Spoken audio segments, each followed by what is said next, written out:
Everyone, मैं शिवम द्विवेदी स्वागत करता हूं मैं आप सभी का अपनी इस क्लास में। आज की इस क्लास में हम आपको रासायनिक अपक्रिया और रासायनिक समीकरण के बारे में कुछ जानकारी देंगे।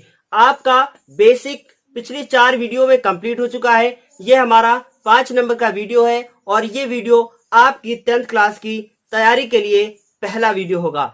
इस तैयारी के साथ साथ आप अपने कोर्स को पूरा करेंगे और कोर्स को पूरा करने के साथ साथ आप रेगुलर वीडियोस देखेंगे। तो यदि आपने अभी तक हमारे वो वीडियोस को नहीं देखा है तो कृपया सबसे पहले वो वीडियो को देखें और देखने के बाद तब इस वीडियो पे आएं और कंटिन्यू अपनी पढ़ाई को जारी रख सकें। हम आपको बताना चाहेंगे कि आज से आपका कोर्स कंप्लीट होना शुरू हो जाएगा। यहाँ से आप शुरुआत करेंगे अपने कोर्स को अपनी कॉपी पर लिखने की और यहाँ से आपके पेपर के लिए इंपॉर्टेंट टॉपिक तैयार होते रहेंगे। तो पहला हमारा टॉपिक है रासायनिक अपक्रिया। जैसा कि आपको बोर्ड पे दिख रहा है, लिखा हुआ है हमारे चारों ओर अनेक परिवर्तन घटित होते रहते हैं जो पदार्थों के रासायनिक संगठन व गुणों को परिवर्तित करते हैं। ऐसे परिवर्तनों को क्या कहते हैं? अपक्रिया कहते हैं। जैसे कि दूध का फटना। अब आपने देखा होगा कि दूध कैसे फटता है। देखिए, दूध होता है और उस दूध में यदि हम नींबू को डाल दें तो क्या होता है? दूध फट जाता है। या फिर दूध रखा रहता है और कुछ समय बाद वो फट जाता है। ऐसा क्यों होता है? जंग क्यों लगती है? दहन क्या है? दहन का मतलब किसी चीज का जलना। जैसे कि आप कोयले को जलाएं तो क्या होगा? कार्बन डाइऑक्साइड गैस उससे निकलेगी और परमाणु विस्फोट। ये सब कैसे होता है? ये सब होता है किसी अपक्रिया के द्वारा। आपने देखा होगा कि बहुत सारी ऐसी जो घटनाएं हमारे आसपास घटित होती रहती हैं, वो कैसी घटनाएं हैं? वो सारी की सारी रासायनिक घटनाएं या फिर भौतिक रासायनिक घटनाएं होती हैं। तो रासायनिक अपक्रिया की दूसरी परिभाषा के रूप में हम कह सकते हैं कि वह अभिक्रिया जिसमें एक या एक से अधिक पदार्थ मिलकर नए पदार्थ का निर्माण करते हैं, रासायनिक अपक्रिया कहलाती है। इसका मतलब क्या हुआ कि कोई एक पदार्थ मिलेगा, वो दूसरे के साथ मिलेगा और मिलने के बाद क्या बनाएगा? एक नया पदार्थ बनाएगा। और इस तरीके से वो नया पदार्थ कैसे बनेगा? वो बनेगा एक अपक्रिया के फलस्वरूप। तो हम यहाँ पे एक एग्जाम्पल के थ्रू आपको समझाने की कोशिश करते हैं। लिखा है मैग्नीशियम धातु को वायु में जलाने पर मैग्नीशियम ऑक्साइड का सफेद चूर्ण बनता है। आपने पढ़ा था मैग्नीशियम का फॉर्मूला क्या होता है? मैग्नीशियम का फॉर्मूला होता था Mg और इसे वायु में जलाना है। देखिए, याद रखिएगा, कभी भी वायु में जलाने के लिए कुछ भी कहता है तो आपको रिएक्शन किससे करवानी है? वायु से। और वायु क्या होती है? हमारी ऑक्सीजन। और जिसका फॉर्मूला क्या होता है? जिसका फॉर्मूला होता है आपका O2। देखिए, इसे आपको O2 ऐसे लिखना है, ये ऑक्सीजन का फॉर्मूला है। इसके बाद वो क्या कह रहा है कि जलाने पर, तो जलाने का मतलब आपको यहाँ पे त्रिभुज बनाना है। ये सब आपको हम बताएंगे जब रासायनिक समीकरण के बारे में आपको बताएंगे, बिल्कुल अभी जस्ट इसके बाद। तो ये क्या है? Mg है, ये O2 है और ये जलाने का चिन्ह बना दिया गया। और इससे क्या बनेगा? इससे बनेगा मैग्नीशियम ऑक्साइड। अब देखिए, आ गया ना वही बात कि आपको फॉर्मूला यदि पता है तभी आप इसको पूरी तरीके से लिख पाएंगे। क्या बनता है? Magnesium oxide. ये पहला क्वेश्चन ही है आपकी बुक का कि मैग्नीशियम रिबन को वायु में जलाने पर क्या बनता है। तो क्या कहेंगे आप? मैग्नीशियम ऑक्साइड का सफेद चूर्ण बनता है। अब मैग्नीशियम ऑक्साइड का फॉर्मूला लिखना है। तो आपने देखा था कि मैग्नीशियम का फॉर्मूला क्या होता था? Mg होता था। ऑक्सीजन का क्या होता है? O2 होता है। रिएक्ट करेंगे, लेकिन जब रिएक्ट करेंगे तो पहले आयन के रूप में लिखने के बाद आपको मैग्नीशियम ऑक्साइड का फॉर्मूला बनाना है। तो ये Mg हो गया और इसका क्या होता है?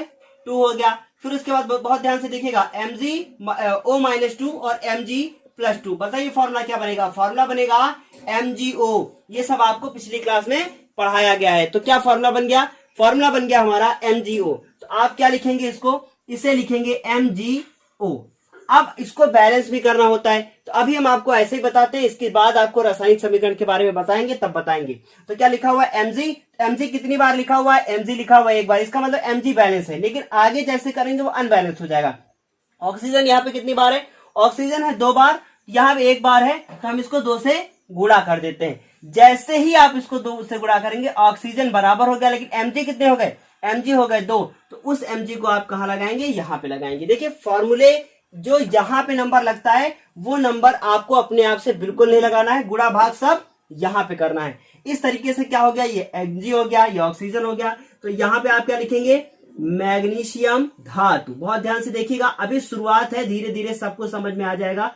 यह है मैग्नीशियम धातु। ये क्या है? ये है हमारी ऑक्सीजन, और ये क्या कर रहा है? जला रहा है। और इससे बना क्या है? ये बना है सफेद चूर्ण। काय का सफेद चूर्ण है? ये सफेद चूर्ण है हमारा मैग्नीशियम ऑक्साइड का। जल्दी से आप इसका स्क्रीनशॉट ले लीजिए। इसके बाद अब हम बात करेंगे रासायनिक समीकरण की। अब आपके सामने लिखा है रासायनिक समीकरण। तो देखिए रासायनिक समीकरण क्या होता है, इसके बारे में हम आपको जानकारी देंगे। लिखा है किसी रासायनिक अभिक्रिया में भाग लेने वाले पदार्थों को सूत्रों द्वारा प्रदर्शित करना रासायनिक समीकरण कहलाता है। अभी अभी आपने देखा कि मैग्नीशियम को वायु में जलाने पर क्या हुआ था? मैग्नीशियम ऑक्साइड का सफेद चूर्ण बना था। तो उस अभिक्रिया में क्या हुआ था कि उसको हम लोगों ने सूत्रों द्वारा लिखा था। अब सूत्रों द्वारा जो लिखा था वही क्या था? वही था हमारा रासायनिक समीकरण। तो क्या हुआ? किसी रासायनिक अभिक्रिया में भाग लेने वाले पदार्थों को सूत्रों द्वारा प्रदर्शित करना रासायनिक समीकरण कहलाता है। उसके बाद लिखा हुआ है रासायनिक अभिक्रिया में भाग लेने वाले पदार्थों को अभिकारक कहते हैं तथा बनने वाले पदार्थों को उत्पाद कहते हैं। इसका क्या मतलब हुआ? इसका मतलब यह हुआ कि हम उसको एक उदाहरण द्वारा सबसे पहले समझेंगे, और यदि आप ये उदाहरण समझ गए तो ये बहुत आसानी से आपको समझ में आ जाएगा। तो क्या हुआ कि अभी अभी हम लोगों ने क्या किया था? अभी अभी हम लोगों ने लिया था Mg और क्या लिया था? O2, और इससे क्या बना था? इसको हीट किया था, गर्म किया था, जलाया था। तो क्या हुआ? इससे बना था MgO। क्या हुआ था? बैलेंस करने के बाद ऐसी रिएक्शन हमें प्राप्त हुई थी। अब इसमें आप देख रहे हैं कि Mg, ये Mg क्या है? ये भाग ले रहा है। किसके साथ भाग ले रहा है? O2 के साथ भाग ले रहा है। तो ये क्या हो गए? ये हो गए हमारे अभिकारक। तो इसे आप क्या लिखेंगे? अभिकारक। और ये क्या बन गया? इससे बन गया है उत्पाद। ये क्या हो गया है? ये हो गया हमारा उत्पाद हो गया है। तो आपने देखा कि ये अभिकारक और ये क्या? उत्पाद हो गया। तो आप लिख सकते हैं, बिल्कुल लिख सकते हैं कि अभिकारक, और इस अभिकारक से क्या बनता है? इस अभिकारक से बनता है उत्पाद बनता है। और ये कैसे बनता है? किसी अभिक्रिया के द्वारा बनता है। तो इस तरीके से आप इसको भी लिख सकते हैं। अब इसके कुछ महत्वपूर्ण बिंदु हैं कि ये क्या होता है, इसे क्यों लिखते हैं, इधर ही क्यों लिखते हैं, उत्पाद को उधर क्यों लिखते हैं, कैसे क्या होता है, इसकी जानकारी भी हम आपको तुरंत अभी देने वाले हैं। अब हमारे सामने रासायनिक समीकरण को लिखने के कुछ नियम लिखे गए हैं। तो क्या लिखा हुआ है? लिखा है किन्हीं दो अभिकारकों या उत्पादों के बीच सदैव प्लस का चिन्ह लगाया जाता है। देखिए क्या है, ये दो अभिकारक थे तो इनको किस तरीके से जोड़ा गया है? बीच में प्लस चिन्ह लगाकर जोड़ दिया गया है। उसके बाद देख रहे हैं आप क्या लिखा हुआ? लिखा है अभिकारक को बाईं ओर तथा उत्पाद को दाईं ओर लिखा जाता है। अभिकारक को किधर लिखा गया है? इस तरफ लिखा गया है, तो मतलब बाईं ओर लिखा गया है। उत्पाद को हमेशा दाईं ओर लिखा जाता है। फिर लिखा है अभिकारक व उत्पाद के बीच तीर का चिन्ह लगाते हैं। कौन सा चिन्ह लगाते हैं? तीर का चिन्ह लगाते हैं। और इस तीर के ऊपर वो चीज लिखी जाती है जिसके कारण यह अभिक्रिया पूर्ण हुई है। उसके बाद क्या है? फिर लिखा है यदि अभिक्रिया उत्क्रमणीय है। देखिए उत्क्रमणीय अभिक्रिया क्या होती है? देखिए मान लीजिए क्या हुआ कि हम लोगों ने पानी लिया और पानी को जब हम लोगों ने फ्रीजर में रखा तो क्या बन गया? वो बर्फ बन गया। लेकिन जैसे ही पानी को बाहर निकाला वो क्या बन गया? वो फिर से बन गया है हमारा। देखिए क्या हुआ, पानी लिया, पानी को फ्रीजर में रखा, बर्फ बन गई, बर्फ को फिर जैसे ही निकाला हम लोगों ने वो फिर पानी बन गया। तो क्या हुआ? पानी था और उसके बाद उसको हम लोगों ने क्या किया? उसको हम लोगों ने ठंडा किया तो क्या बन गया? वो बन गया हमारा बर्फ। लेकिन जब बर्फ से फिर हमने बर्फ को गर्म किया या बाहर निकाल लिया तो वो गर्मी माना जाएगा। तो बर्फ से क्या बन गया? फिर पानी बन गया। पानी से बर्फ, बर्फ से पानी। तो इसी प्रकार वो अभिक्रिया कहलाती है जो दोनों तरफ से होती है, यानी ठंडे गर्म का फर्क होता है, तो वो कहलाती है उत्क्रमणीय अभिक्रिया। तो क्या हुआ? वह यदि अभिक्रिया उत्क्रमणीय है तो अभिकारक व उत्पाद के बीच कौन सा चिन्ह लगाया जाता है? ये वाला चिन्ह। उधर भी और इधर भी चिन्ह लगाया जाता है। यह अभिक्रिया दोनों ओर से होती है। जैसे कि अब नाइट्रोजन ले लीजिए और हाइड्रोजन ले लीजिए, इन दोनों की क्रिया कराइए तो क्या बनेगा?